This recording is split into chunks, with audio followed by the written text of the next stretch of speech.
उस दिन जो 47 MTS post withdrawn bye APPSC and TRIMS, तो उसका रिगार्डिंग उस दिन हम लोग वर्बली गया था 11 नवंबर को।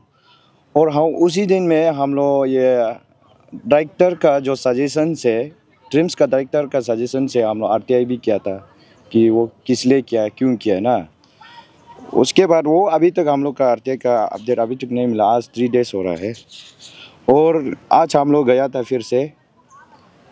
और उस दिन जो 11 नवंबर को हम लोग जब ब्रीफिंग दिया था, जो इसका रिगार्डिंग 47 MTS पोस्ट विड्रॉन का रिगार्डिंग हम लोग ब्रीफिंग दिया था। और वो ब्रीफिंग देने के साथ साथ में उन लोगों ने ट्रिम्स का डायरेक्टर वालों से एक प्रेस रिलीज़ किया गया है। और वो प्रेस रिलीज़ में ऐसा लिखा गया है कि रिगार्डिंग RR का वजह से ही था बोला है, रिक्रूटमेंट रूल का वजह से वो लोग विड्रॉन किया गया बोला है। और वहाँ में ऐसा लिखा था कि वो लोग जो प्रेस रिलीज़ में ये लिखा था कि 47 पोस्ट को MTS पोस्ट को री एडवर्टाइज किया जाएगा बोला है। लेकिन वहाँ में ये मेंशन नहीं किया गया है कि कब री एडवर्टाइजमेंट करेगा और कौन सा डेट में, कौन सा तारीख में एडवर्टाइजमेंट करके एग्ज़ाम किया जाएगा, वो नहीं दिया है। ये कन्फ्यूज़, ये इसको देख के पब्लिक सभी कन्फ्यूज़ है और इरिटेट है, अच्छा नहीं लग रहा है। तो इसलिए हम ये चाहता है कि हम लोग FTF ये चाहता है कि अरुणाचल फ्रंटियर ट्रैवल फ्रंट ये चाहता है कि पब्लिक को डार्कनेस में, अंधेरों में नहीं रखना चाहिए, ऐसे कंफ्यूज गुमराह नहीं कराना चाहिए ना। तो इसलिए सबसे पहले ट्रिम्स में आज हम लोग रिप्रेजेंटेशन दिया था। तो रिप्रेजेंटेशन हम लोग पॉइंट वाइज करके अच्छा से ब्रीफली पब्लिक आप सभी को हम लोग बताएंगे। तो आज हम लोग ट्रिम्स में गया था, डायरेक्टर को हम लोग ये रिप्रेजेंटेशन दिया था कि पॉइंट वाइज हम बता देगा। पॉइंट 1 में ये लिखा है कि हम लोग जो date and time for the re advertisement of the withdrawn 47 MTS post, जो कि उसको विड्रॉन किया गया है 47 पोस्ट को, उसका एग्जैक्ट डेट कब होगा, कैसे होगा ना, री एडवर्टाइजमेंट करेगा बोल के डेट कब होगा उसका डेट। उसका बाद सेकेंड पोस्ट में the fate of the candidates whose age limit would prevent them for applying in the next advertisement, जो कि एज का ज़्यादा डिले हो जाएगा। अभी तो किसी का एग्ज़ाम देने का एज भी पार हो जाएगा, वो एडवर्टाइजमेंट निकलने से भी वो एलिजिबल ही होगा नहीं, ऐसा है। और 3 नंबर में ये दिया है कि the exact reasons for the withdrawal of the MTS post and the update on the amendment of recruitment rule of the TRIMS MTS post ना, और रीजन क्या विड्रॉन क्यों किया गया था ना। और ये लोग रिक्रूटमेंट का बात करता है, ट्रिम्स का रिक्रूटमेंट MTS का बारे में, इसका भी हम लोग को रीजन चाहिए। और 4 नंबर में ये बोलता है कि guarantee that the same 47 MTS post would be री एडवर्टाइजमेंट। अगर ये 47 पोस्ट जो क्या री एडवर्टाइजमेंट में, क्या वो सेम पोस्ट ही होगा ना या कुछ नया लाएगा क्या ना। तो उसका 5 नंबर में ये बोलते हैं कि हम लोग का instead of fresh re advertisement the withdrawn 47 MTS post to be continued in the same ongoing combined secondary level examination 2024 after suitable amendment of the recruitment rule. ये जो 47 पोस्ट को जो हम लोग का अभी ऑनगोइंग इसी समय में एडवर्टाइजमेंट करना चाहिए, जैसे भी करके एनी हो। ये हम लोग रिप्रेजेंटेशन, ये ट्रिम्स को ऐसे हम लोग पॉइंट लिखा गया है रिप्रेजेंटेशन में। और हम लोग APSSB को हम लोग रिप्रेजेंटेशन दिया था, उसको भी हम लोग किस तरह से हम लोग पॉइंट दे के रिप्रेजेंटेशन दिया है उसको हम लोग बताएंगे। इसमें हम लोग के नंबर 1 ये लिखा है, is the recruiting agency APSSB legally empowered to withdraw post after they have been advertise in the public domain. क्या ये APSSB का जो पास में ऐसे एम्पावर अथॉरिटी है क्या कि एडवर्टाइजमेंट, ये क्या जो भी जो एडवर्टाइजमेंट उसको विड्रॉन करने का, ये हम लोग सवाल करते हैं। उसका बाद 2 पॉइंट में ये लिखा, how do the APSSB compensate the applicant after the advertise post are reduce due withdrawn of post.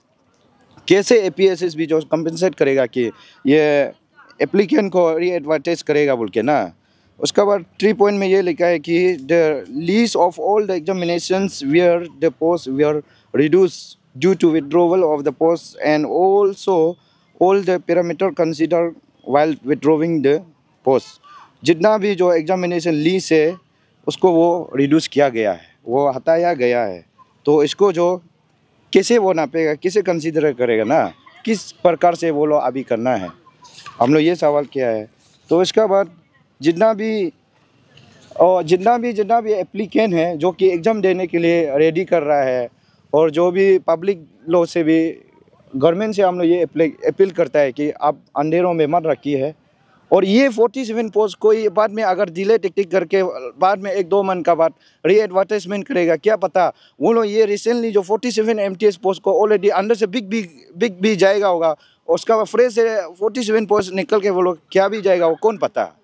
इसलिए हम सभी को पब्लिक को ये कन्फ्यूज में और इसका अंधेरों में नहीं रखना चाहिए। इसको हम लोग तुरंत जितना भी हो जो भी हो अभी का समय में इसको 47 पोस्ट को एडवर्टाइज करना चाहिए। और जितना भी पोस्ट ऐड करना है अभी ऐड करके ही एग्जामिनेशन वो लोग एडवर्टाइजमेंट करा सकता है। और जल्दी से जल्दी ये क्या बोलता है कौन सा डेट को री एडवर्टाइजमेंट करेगा, ये हम लोग को बहुत नेसेसरी ज़रूरी है। आज का हम लोग प्रेस ब्रीफिंग ऐसे इसलिए ताकि वो लोग का प्रेस रिलीज से वो लोग का प्रेस रिलीज को देख के हम लोग को सजेस्ट एकदम सेटिस्फाइड नहीं है। और वो प्रेस रिलीज को हमारा इंटायर अरुणाचल पब्लिक्स और एस्पायरेंट डिससेटिस्फाई है। तो इसलिए इसका हम लोग का पूरा क्लियर से क्लियरिफिकेशन चाहिए और एग्ज़ाम जल्दी से जल्दी कराना है, डेट को मेंशन करके। वही था। आरटीआई का रिजल्ट कब है? आरटीआई का रिजल्ट को इसको ये ट्रिम्स का डायरेक्टर को हम लोग आज सवाल किया है, सर आपका जो सजेशन था कि ये चीज़ का बारे में अगर आप आरटीआई फॉर्म फिल करके विदिन 2 डेज़ में प्रोवाइड किया जाएगा बोला है। लेकिन बात आज जो 3 डेज़ हो रहा है, आज हम लोग गया है उसको भी हम ये डायरेक्टर को पूछा है, सर आपका कमेंट्स के हिसाब से आज हमको आरटीआई का जितना भी डॉक्यूमेंट्स प्रोवाइड किया जाना चाहिए बोला है। तो वो बोला है अभी उसको जो आरटीआई का जो चार्ज दिया है इसको अपडेट करके पूछ के बताएगा बोला है। तो इसलिए हम लोग को आरटीआई का फॉर्म का भी हम लोग को जितना भी डिटेल्स है उसको ज़्यादा डिले नहीं चाहिए, जल्दी से जल्दी एटलीस्ट विदिन 1 वीक का अंदर में हम लोग को प्रोवाइड करने से अच्छा है। और हम लोग ये रिक्वेस्ट करता है। जैसा ये आप अभी जो 47 पोस्ट जो विड्रॉ किया है, लास्ट टाइम कांस्टेबल एग्जाम में आपको याद होगा उसमें भी था ये सब पोस्ट लोग, ये स्वीपर हो गया वो सब जो भी था। तो कांस्टेबल एग्जाम जब खत्म होने के बाद जब अभी पोस्टिंग के लिए ट्रेनिंग के लिए किया था 22 आदमी लोग नहीं आए तो ये सब पोस्ट पकड़ने लगा। तो आपको नहीं लगता है कि इस बार भी ये तो इतना वो नहीं है, मेजर वो तो नहीं है, क्योंकि ज़्यादातर आदमी लोग एग्जाम पास होने के बाद भी नहीं जाता ये सब पोस्ट को करने के लिए। और एग्ज़ाम ऐसा देता है बट वो लोग एग्ज़ाम को क्लियर करता है फिर भी वो लोग क्या बोलता है ज्वाइन नहीं करता है ना। तो ये चीज़ को जो हम ये जो गवर्नमेंट का गलती नहीं है, ये जो सबसे पहले जो एग्ज़ाम अपियर करता है जो एस्पायरेंट का गलत है। अब अगर जो भी चीज़ अब एग्ज़ाम दे रहा है तो हम एस्पायरेंट से ये बात हम रिक्वेस्ट करना चाहता है और बोलना चाहता है ये न्यूज़ चैनल का जरिया से।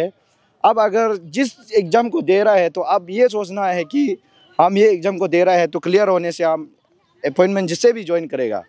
और अब ऐसे सोच के एग्ज़ाम नहीं देना है कि मेरा इंटेलिजेंट हम कितना तक स्मार्ट है, ये एग्ज़ाम को टाइम पास दे के दिखेगा और क्लियर होने से भी एग्ज़ाम क्लियर होने से भी ड्यूटी ज्वाइन नहीं करेगा, ऐसे ही छोड़ देगा।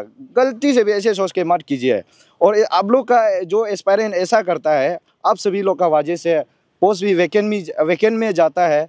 और जो लोग जितना एकदम तरफ के जॉब करना चाहता है, प्रिपरेशन करना चाहता है, वो लोग आखिरी लास्ट में डिप्राइव हो जाते हैं, वो लोग को नहीं मिल के बहुत दुख तकलीफ में होता है। तो इसलिए हम ये चीज़ से आपका जो सवाल को हम भी बहुत अच्छा लगा है और आपका सवाल को हम ये जवाब देता है कि एस्पायरेंट लोग को हम ये अपील करता है कि आप लोग आने वाला में और दोबारा ऐसा अगर जो भी एग्ज़ाम रिक्रूटमेंट करता है उस एग्ज़ाम को आप क्लियर होने के बाद ज्वाइन नहीं करना चाहता है तो इनिशियल शुरुआत से ही आप एग्ज़ाम मत दीजिए। जो आप जिस एग्ज़ाम को आप टारगेट है आप उसमें ही अटक रही है, बाकी इधर उधर मत कीजिए। वो है।